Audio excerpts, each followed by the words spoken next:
guys, our road trip in Iceland just ended, and we thought we'd make a little video to tell you more about how to travel Iceland with the most common questions which come up when you prepare for a trip, which we also had before we were preparing for our trip.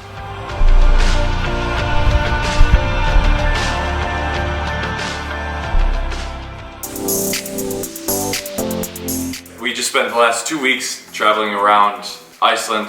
We started here in Reykjavik. We went up the west coast, through the north, down the east coast, and then back here to Reykjavik.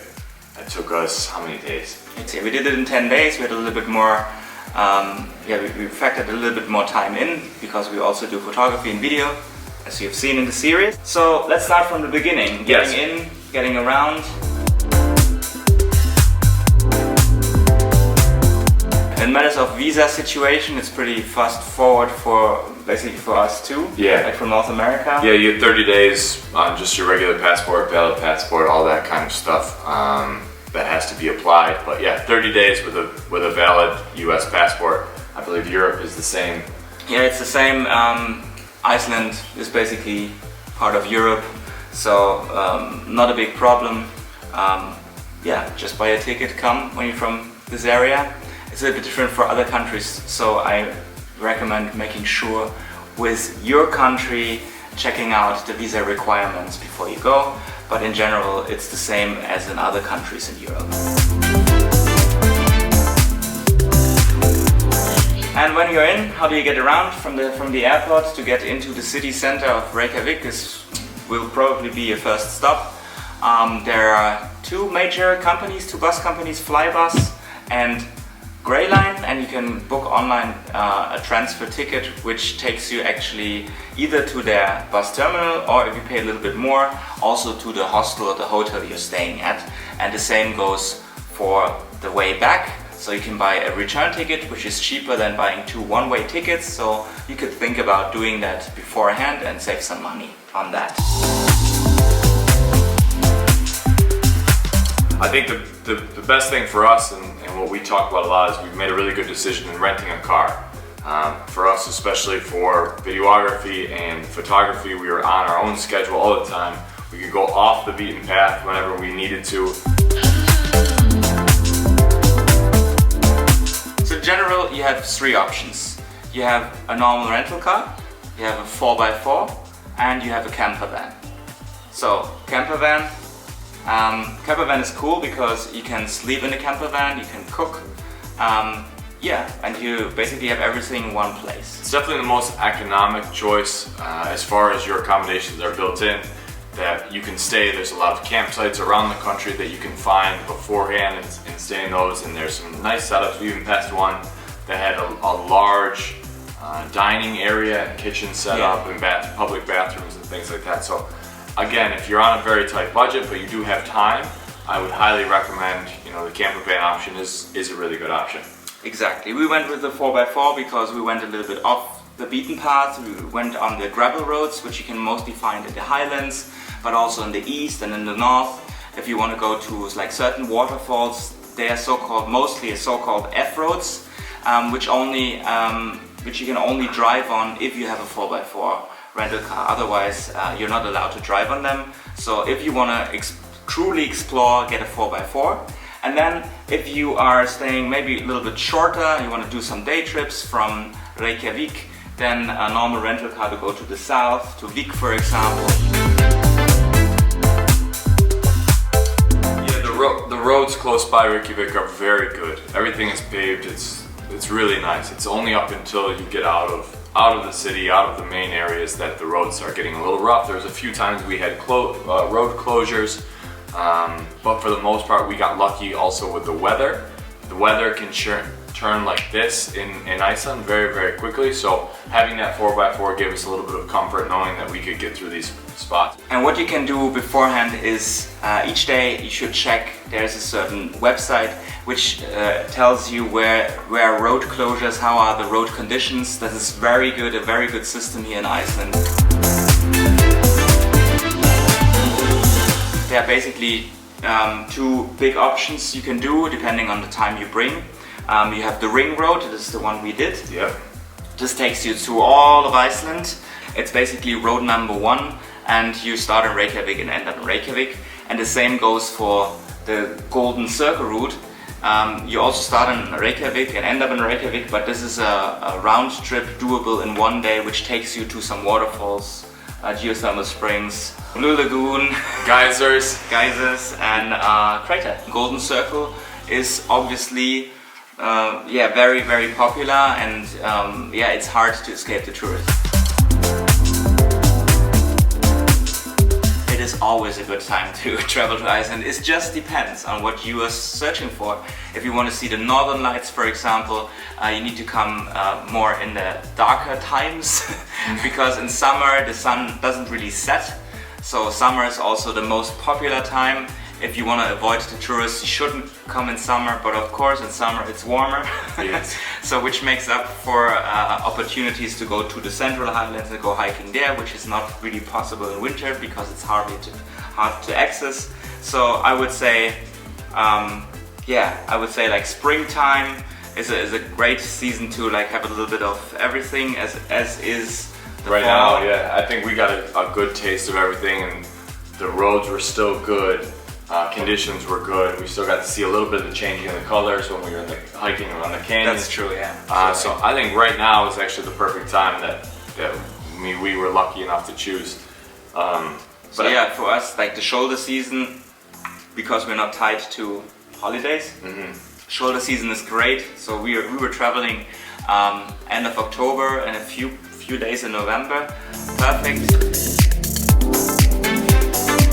We're here for like 2 weeks altogether, so that we have 10 days for the ring road. A little bit more than a week is a good choice for the ring road. Yeah, if you have the chance. I mean, I know a lot of people that we've met along the road said they only had about 4 or 5 days, and so they were going up to certain aspects of the ring road and then coming back down, especially on the south and the east coast. But if you have the opportunity, the west and the north is just incredible.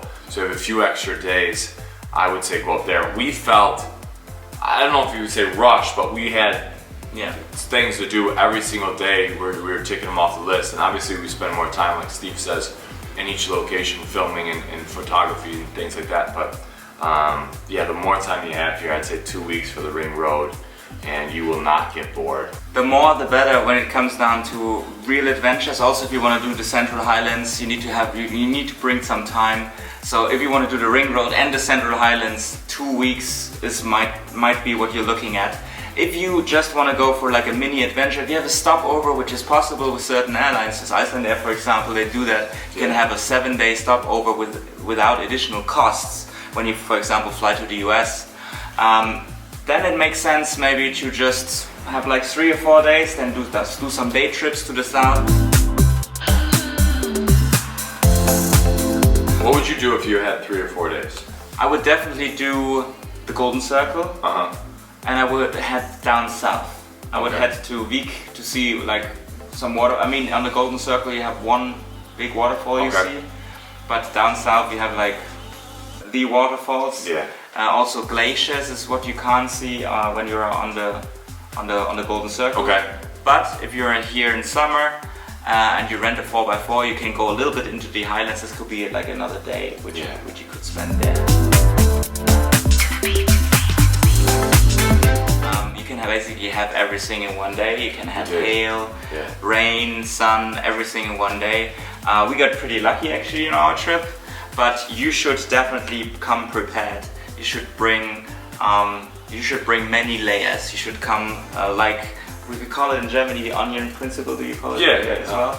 So yeah, bring layers, and then of course depending on which season you're traveling. In summer it's less likely to get into a snowstorm than it is right now, which is right now is a little bit tricky. So you should come prepared and maybe pack a little bit warmer. But also for this, I have an extra packing guide where I show you what I brought for this trip.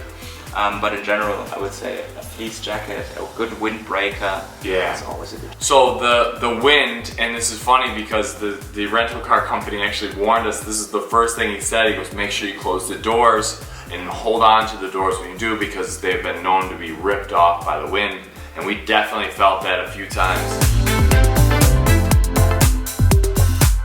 We already talked about like a camper van as an option, as a very economic option. Yeah, we decided not only because we want to stay comfy, but also because of the weather. It's getting really cold in like after fall. So we decided to do a homestay, a site called Home Away. And what that is basically you go and you can rent out cabins, you rent out houses, there's even some hotels on there. And it gives you a different perspective of the trip because we stayed in people's homes and stayed in some beautiful homes, a couple of cabins, one apartment right on the water, a beautiful place here in Reykjavik. And we just got to see a different perspective of the trip. There's also hostels in most of the major cities around the country.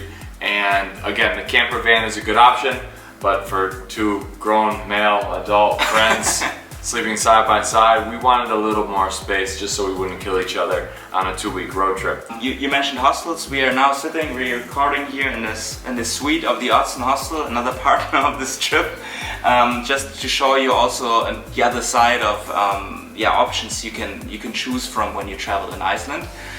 This is the suite, but they also have dorms. You're staying in a private room here, which is also pretty nice, like a hotel actually. Yeah, it's very good, and there's live music. We're actually here during the Iceland Airwaves Festival, and there's music actually going down right in the lobby. So it's been a great stay, a really good spot.